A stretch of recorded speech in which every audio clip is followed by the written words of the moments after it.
Fala galerinha, aqui é o Wander, sou professor residente da CAPES, eu trabalho na área da geografia e hoje a gente vai dar uma aulinha sobre estrutura fundiária e as perspectivas da reforma agrária no Brasil. Estrutura fundiária. O que seria essa tal estrutura fundiária? Estrutura fundiária são a forma com que as propriedades rurais se organizam em seus países de acordo com sua extensão e sua distribuição. Entendeu? Entrando no contexto de Brasil, a gente tem que pensar que aqui existe uma desigualdade muito grande.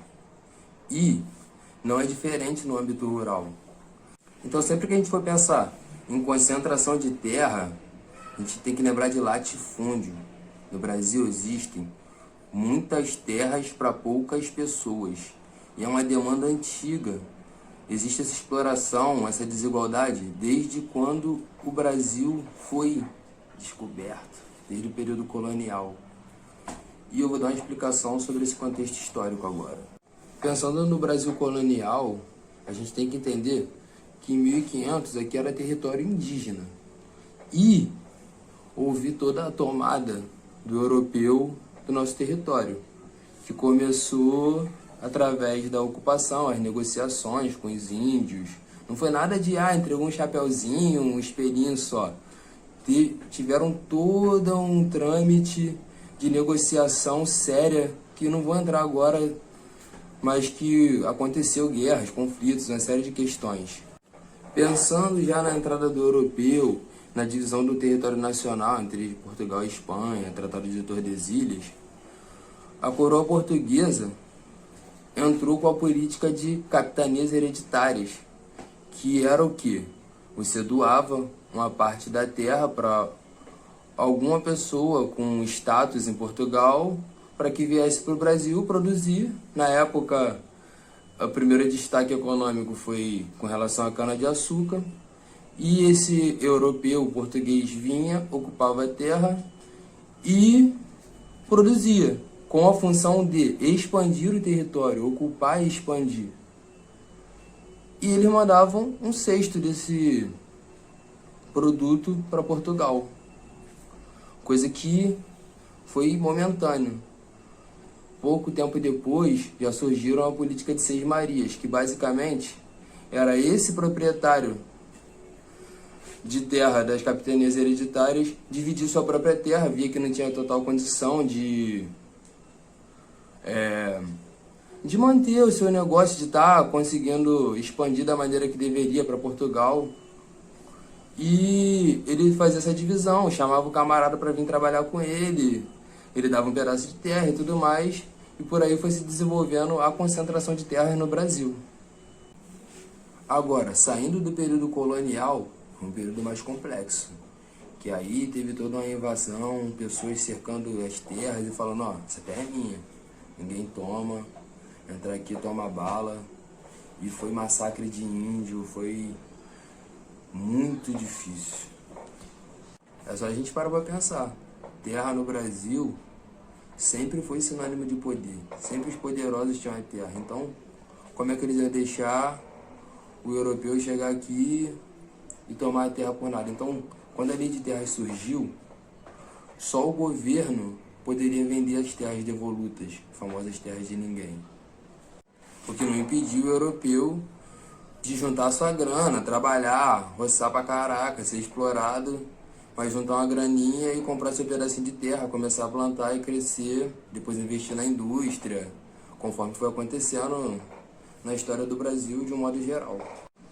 Lembrando também que o preto escravizado foi praticamente enxotado das fazendas, né? Foi mandado para a cidade, para viver em periferia, morar em cortiço. Foi de fato marginalizado. Foi uma situação muito complexa que também explica outras desigualdades que eu não vou entrar agora. E aí galerinha, tá tudo certinho até aqui? Não dá pra saber não, né? Mas qualquer coisa a gente responde de alguma maneira. Enfim, é aquela história, né? A gente consegue ver que desde sempre há uma legislação a favor da concentração de terras. A lei de terras mesmo. O próprio escravo que foi marginalizado poderia ocupar um pedaço de terra, cercar e se sustentar a partir dali, a partir de diversos grupos, como são alguns quilombos, tudo mais. No entanto, é aquilo, né? Para a proteção do território, aquela famosa proteção, né? Na real, controle do poder, a gente consegue entender que os poderosos desde sempre vêm fazendo a manutenção para o seu próprio poder no Brasil. Agora, avançando um pouquinho com a história, tem que lembrar também da criação do Estatuto da Terra, em 1964. O que é o Estatuto da Terra? Foi o primeiro momento que foi pensado em reforma agrária no país. Cara, a gente precisa contextualizar isso, vamos lá. Vamos lá, galera, 1964. Complicado, né? Estatuto da Terra e tal, mas é aquela história. Crise política complexa no Brasil. Ninguém estava querendo distribuir terra porque era bonzinho. Diferente. Primeiro houve a renúncia do Jânio Quadros, depois o golpe militar em cima do João Goulart, aquele cara que estava na China, né, quando o Jango renunciou, que voltou com propostas sociais, pensando no povo, e é aquela história, né, quando você pensa muito em proposta social, no Brasil a história te condena. Reforma agrária é a redistribuição de terras improdutivas dentro do território nacional. O que são terras improdutivas, né? É aquela história. Às vezes o cara joga um boi na terra para falar que tá dando uma função social. Terra é utilizada para negociação de empréstimo desde sempre. Então é muito complexo você mexer com terra improdutiva, porque aquela terra tem um valor de negociação. E quem é detentor dessas terras, normalmente, tem grana. E quem tem grana tem legislação a favor no Brasil, que é um país tão desigual. Então, o Estatuto da Terra, ele na real serviu para brecar uma série de movimentos que no período ditatorial já estavam rolando. Porque teve um despertar da sociedade no momento que o Jango falou que ia fazer a reforma agrária e tudo mais. Então, é aquilo. Tá todo mundo querendo, então inflame. Entrou o governo com o Estatuto da Terra. Que aí, colocando essa contextualização de como estava havendo um inflame na população campesina, e o Estatuto da Terra surgiu no processo de golpe militar, a gente tem que entender que é isso, a intenção foi brecar de fato esse movimento campesino e não houve uma reforma agrária de fato, mas uma falsa ilusão. Avançando mais uma vez na história e entrando no contexto de redemocratização, queria falar para vocês que após esse período de ditadura, a distribuição de terras passou a ser pautada pela Constituição e surgiu o INCRA com a intenção de fazer essa reforma agrária. O que seria o INCRA? INCRA é o Instituto Nacional de Colonização e Reforma Agrária do Brasil, que hoje é o órgão responsável pela distribuição de terras junto com o Ministério da Agricultura, que fazem esse trabalho de reforma agrária no Brasil. Aí vamos lá, golpe militar. Então, durante esse processo que o Jango falou que ia distribuir as terras e tudo mais, fazer a reforma agrária, né? O que é reforma agrária? A função do INCRA era basicamente fiscalizar se as terras tinham alguma função social, tentar comprar caso não houvesse, ou então desapropriar caso o proprietário não quisesse vender, e redistribuir, entregar para outras famílias ou vender, passar de alguma maneira para famílias que necessariamente precisavam dessas terras, que não tinham como se sustentar sem elas. E o que seria essa tal função social da terra? A função social da terra é a seguinte: A terra, ela precisa cumprir uma função, ela precisa ser produtiva, ela precisa gerar empregos e ela precisa proteger o meio ambiente.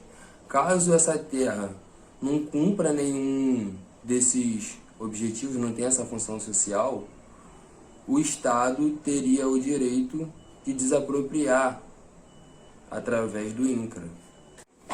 Ainda falando sobre a função do INCRA, de fato, esse trabalho ocorreu. As terras improdutivas foram sendo desapropriadas ou compradas e redistribuídas. No entanto, é aquela história. Vamos pensar no contexto de Nordeste, por exemplo. Lá existe uma grande concentração de terras. O trabalhador rural que recebeu essa terra sem nenhum tipo de subsídio do governo ficou de mãos atadas. E o que ele ia fazer com aquela terra? Se endividar? Se prejudicar? Plantar nela? Deitar? Dormir com a família? Não se sabe. Como não houve subsídio do governo para o cara conseguir trabalhar com essa terra, o que ele fez? Ele vendeu a terra. Vamos pensar bem, desde o contexto histórico, inicial, Brasil colônia. Terras que foram ocupadas de maneira desigual, foram distribuídas de maneira desigual,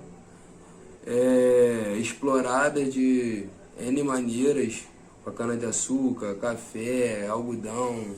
Tivemos uma série de ciclos econômicos aqui. E quando o pobre consegue receber alguma terra, ele não tem o que fazer com ela, ele não tem como manter essa terra. O que acontece? Esse cara vende essa terra e vai embora para a cidade. Rola o êxodo rural. E aí a gente pensa, né? Quem compra essa terra? O cara rico, o que já era proprietário antes, o próprio.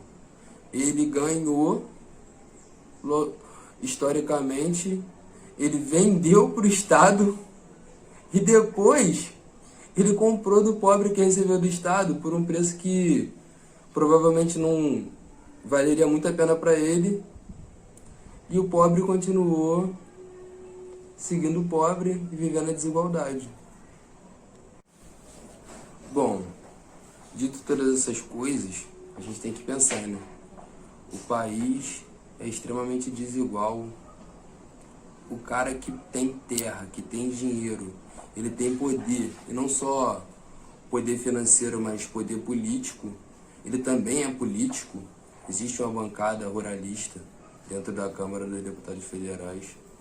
E é muito complexo de pensar no contexto de desafios. Acho que o desafio está aí desde sempre, e hoje a gente entende que há uma necessidade do Estado fazer algum tipo de intervenção completa, pensando de fato nesse produtor rural, nesse trabalhador, que é quem produz alimento.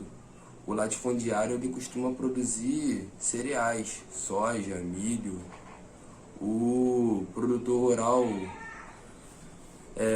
de base mesmo, que produz alimento, geralmente é agricultura familiar, né? Infelizmente, são os que menos têm acesso aos subsídios do governo, porque é extremamente difícil você se tornar uma empresa rural sem ter capital financeiro e trâmites políticos, né? E aqui fica a nossa aula, satisfação total, primeira aula do Wanderson, quase me formando. Um beijo, gente. Tchau, tchau.